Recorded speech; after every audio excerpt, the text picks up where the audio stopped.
On dit quoi, Justin ne doit se faire voir qu'à Korogo, qui est à près de 600 km d'Abidjan, et à Abidjan. Ça veut dire que le jour où il décide d'aller de Korogo à Abidjan, il n'a même pas le droit de s'arrêter à Yamoussoukro pour aller dans un restaurant pour manger. Puisqu'il ne doit pas être vu ailleurs qu'à Korogo et à Abidjan. C'est comme Picasso. On dit qu'il ne doit être visible qu'à Fresco et à Abidjan. Ça veut dire que s'il quitte Abidjan pour aller à Fresco, il n'a pas le droit de s'arrêter en route pour manger. Et même si la voiture est en panne, eh bien, il ne doit même pas aller voir un mécanicien pour venir réparer la voiture. Voilà un peu le caractère absurde de ce que nous vivons. Vous savez tous que notre champion, le président Laurent Gbagbo, eh bien, est ivoirien. Mais aujourd'hui, en Côte d'Ivoire, Blaise Compaoré peut être électeur. Mais Laurent Gbagbo ne peut pas être électeur. Voyez-vous un peu l'absurdité de la situation dans laquelle nous sommes. Et Laurent Gbagbo, dans ces conditions, eh bien, ne peut pas être éligible. Mais aussi, sachez qu'en Côte d'Ivoire, on peut gagner les élections et perdre le résultat. C'est ce qui s'est passé en 2010. On a gagné les élections, mais on a perdu les résultats parce que Gbagbo était seul. Mais ce qu'il a sémé en 2010, eh bien, on constate que ça a poussé partout, en Afrique, partout dans le monde.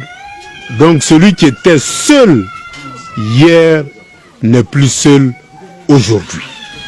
Donc en 2025, je puis vous dire que si on gagne les élections, on gagnera les résultats.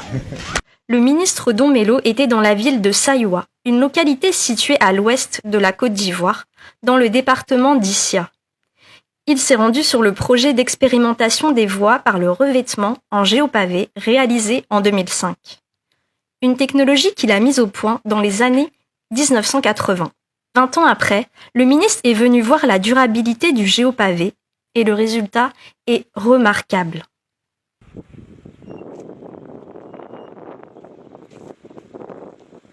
C'est vraiment un projet initié par le ministre Boun Boabré en 2005.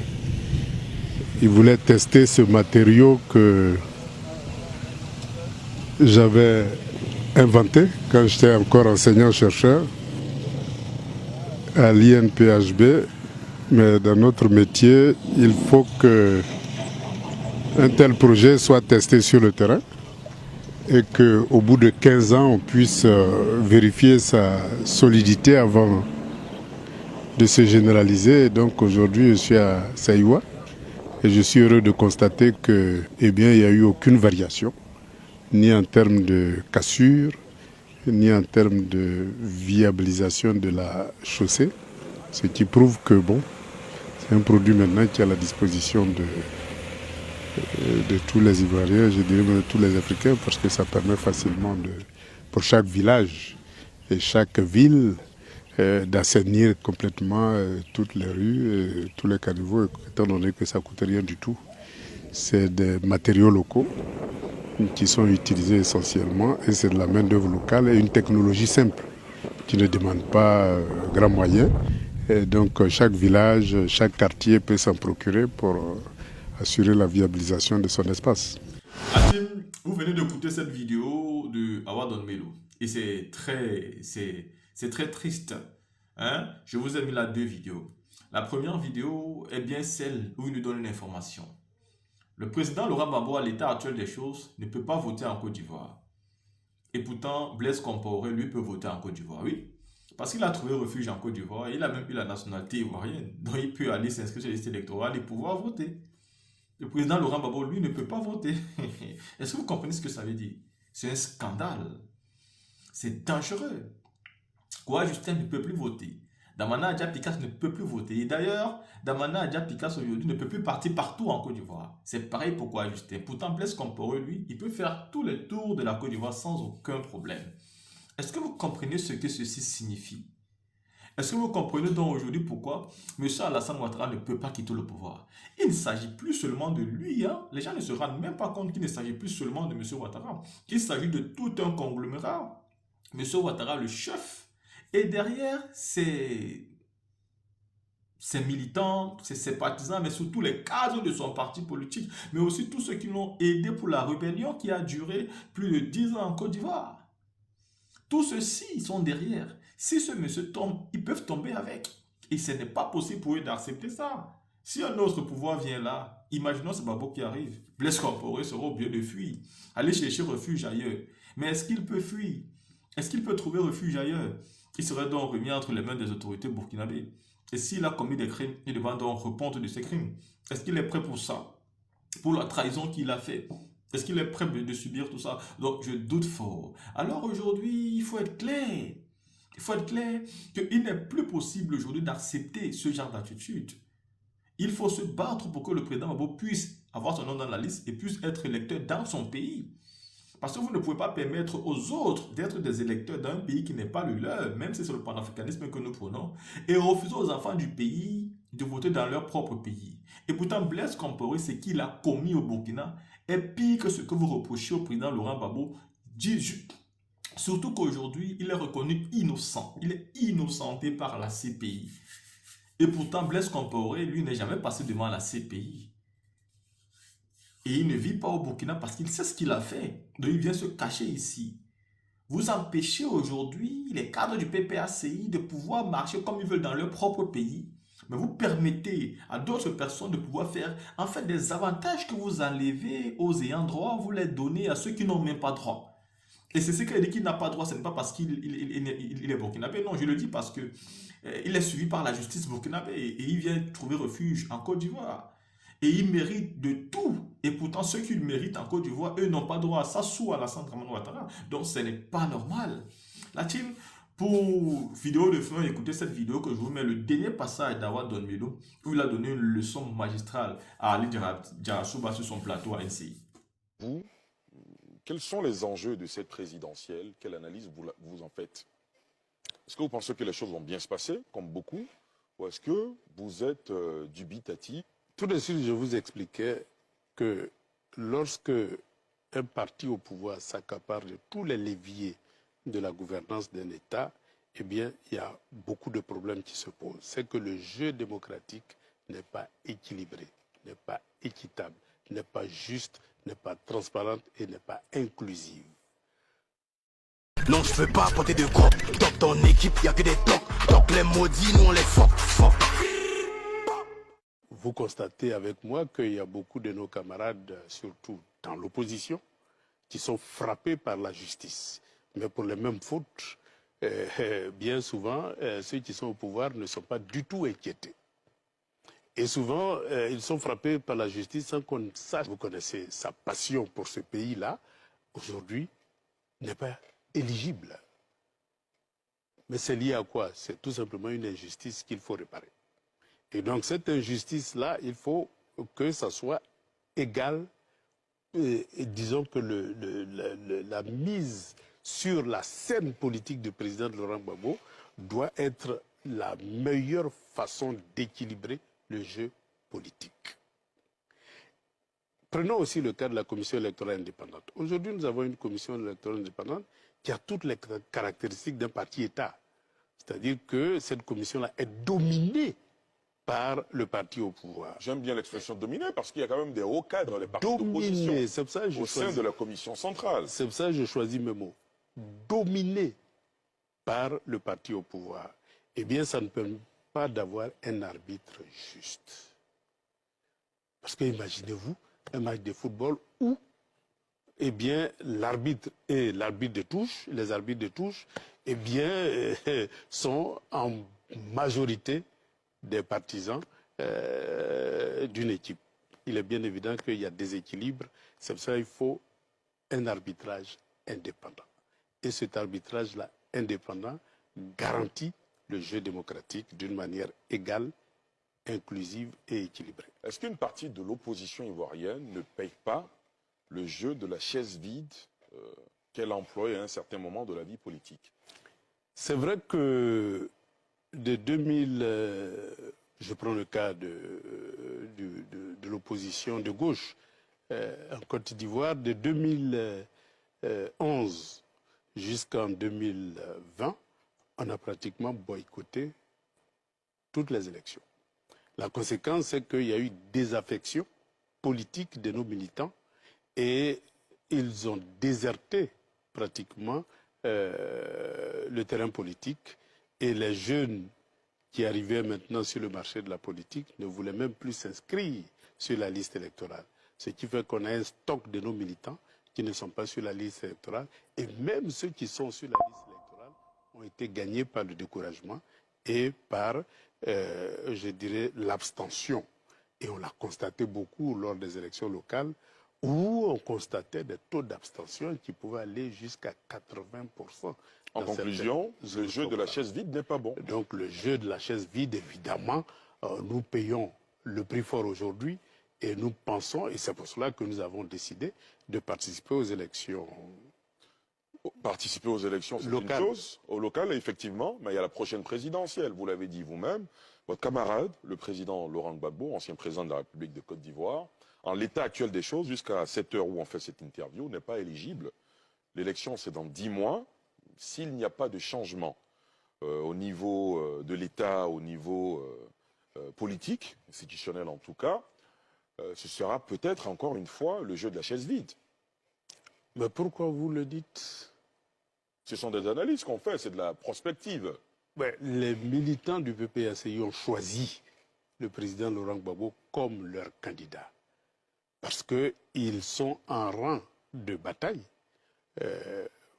pacifique, parce que nous avons fait le choix de la lutte pacifique pour le passage du multipartisme à la démocratie. On ne va pas du tout biaiser avec cette logique-là, parce que c'est ça qui constitue notre ADN politique. Nous menons une lutte pacifique pour que son nom soit inscrit sur la liste électorale. Et donc, pendant toute cette période-là, notre regard est tourné vers cette bataille-là. Et nous pensons que nous allons gagner cette bataille-là, dans la mesure où, eh bien, jusque-là, depuis l'emprisonnement du président Laurent Gbagbo jusqu'aujourd'hui, on a gagné toutes les batailles juridiques. Donc, nous pensons, nous sommes convaincus que nous allons gagner cette bataille-là. Donc pour vous, pas question, par exemple, d'avoir un plan B en pensant, par exemple, à ce qui s'est passé au Sénégal entre Ousmane Sonko et l'actuel président du Sénégal, Bassirou Diomaye Diakhar Faye. Pas question, le président Laurent Gbagbo, comme quelqu'un du PPACI l'a dit, le plan A, le plan B, le plan C jusqu'au plan Z, c'est cela? Vous savez, ça c'était sur le ton de l'ironie. Le plan A, le plan B. On n'est pas des rappeurs influencés par Saki. Dans le game, ils sont fiers de bio et moi ici Shaki. Et les bois chape à ouais.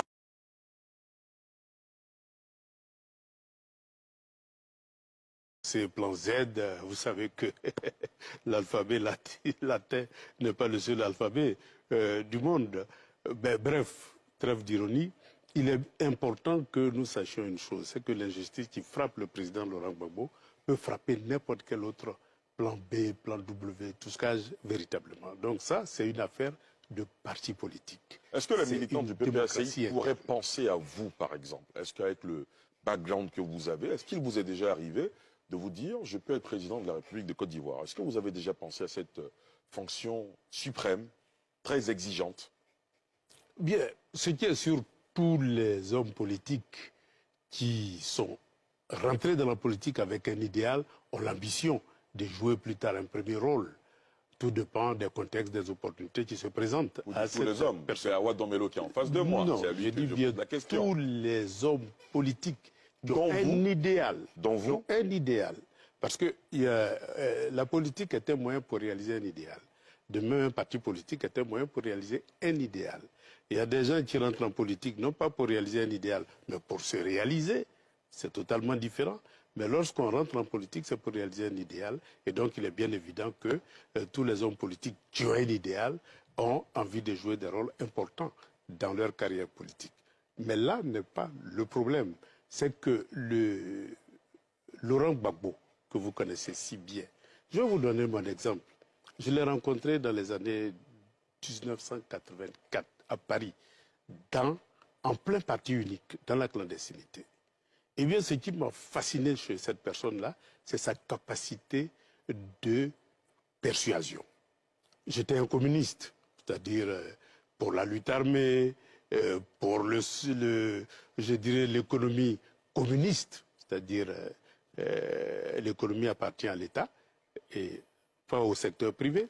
J'étais pour la dictature du prolétariat.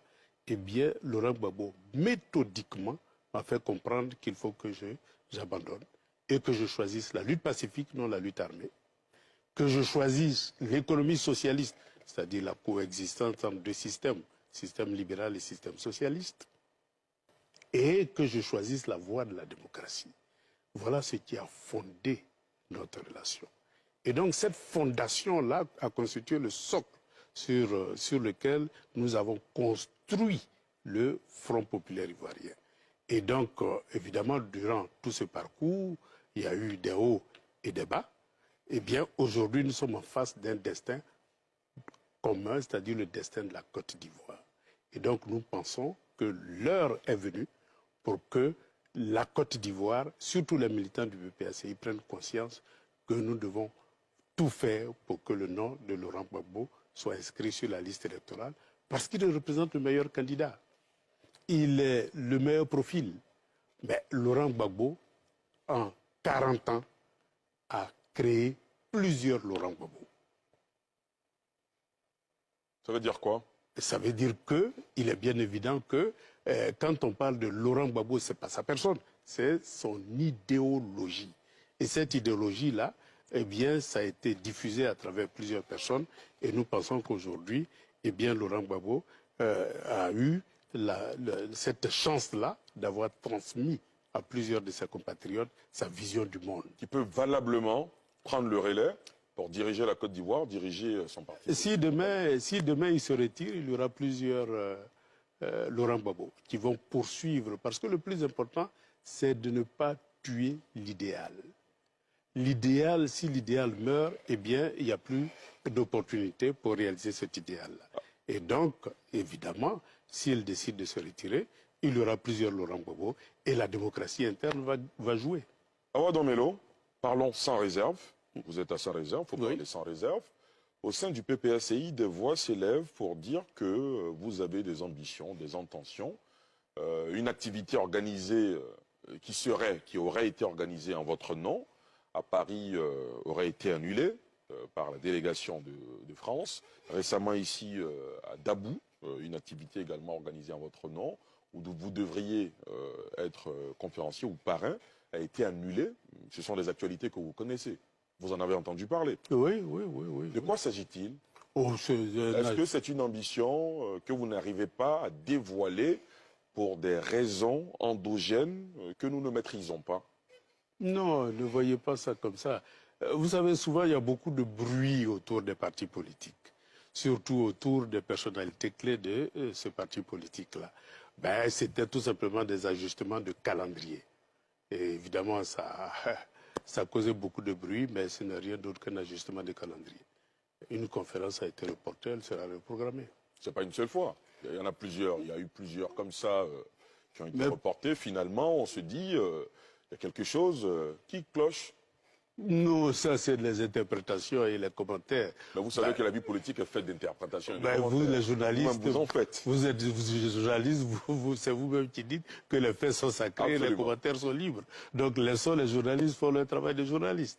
Mais les faits sont là, c'est que le programme d'activité du PPACI connaît des ajustements périodiques en fonction de la météo politique. Si in fine, le président Laurent Gbagbo décide de se retirer et qu'il vous désigne comme candidat du PPACI, cela vous enchanterait-il? Mais il est bien évident que pour l'homme politique que je suis, ce serait l'accomplissement. Et donc ce serait une joie pour moi. d'accomplir cette mission-là, parce que je suis un homme de mission.